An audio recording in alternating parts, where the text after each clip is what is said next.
Aujourd'hui, nous sommes au lycée Saint-Pierre à Abbeville et nous allons rencontrer deux jeunes élèves qui nous raconteront leur histoire paranormale. Mais c'est alors, en 1075, le roi Philippe de France Philippe Ier fait de Saint-Pierre, Saint-Paul d'Abbeville, une des plus grandes maisons provinciales de l'ordre de Cluny. C'est en 1613, les Ursulines s'établissent à Abbeville, dans l'hôtel de Gamache qui est devenu un cinéma. En 1789, l'État confisque le couvent aux religieuses, puis en 1812, 3 Ursulines reviennent à Abbeville pour ensuite accueillir et enseigner à 26 pensionnaires. Je m'appelle Félicie, j'ai 15 ans, bientôt 16, et j'ai vécu une histoire paranormale.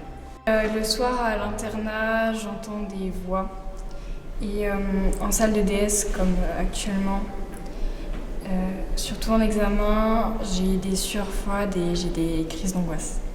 Et qu'entendez-vous ? Le plus souvent, c'est des chants de religieuses, comme si une messe se déroulait dans le couloir.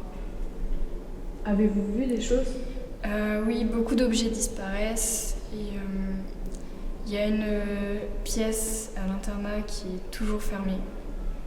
Et la journée, bien sûr.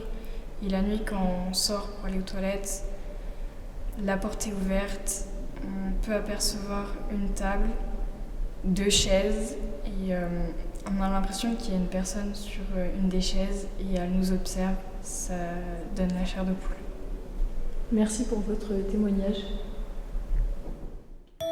À Saint-Pierre, en 1880, il y aura 5 classes qui étudieront avec 3 maîtresses différentes qui se partagent le français, les mathématiques et l'histoire-géographie, mais aussi l'anglais grâce à une religieuse anglaise. En décembre 1904, Saint-Pierre est repris en location, puis le pensionnat ouvre à nouveau ses portes avec une directrice séculière et quelques religieuses. En 1906, Saint-Pierre est rattaché par d'anciennes élèves pour qu'en 1922, après la guerre, les Ursulines se reconstituent. C'est en 1967 que les classes deviendront mixtes et en 1979 que les dernières Ursulines quitteront l'établissement. Je m'appelle Edgar et je vis actuellement des phénomènes paranormaux. Et j'ai 15 ans. Le plus souvent, je vois des silhouettes, j'entends beaucoup de bruit la nuit, quand il fait sombre.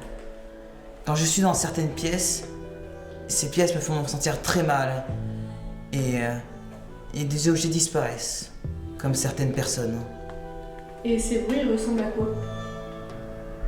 À des bruits de chants de nonnes dans la nuit et des bruits de souris ainsi que des bruits de chaises qui proviennent d'une autre chambre. Ça doit être horrible à vivre au quotidien. Malheureusement, je crois m'y être habitué.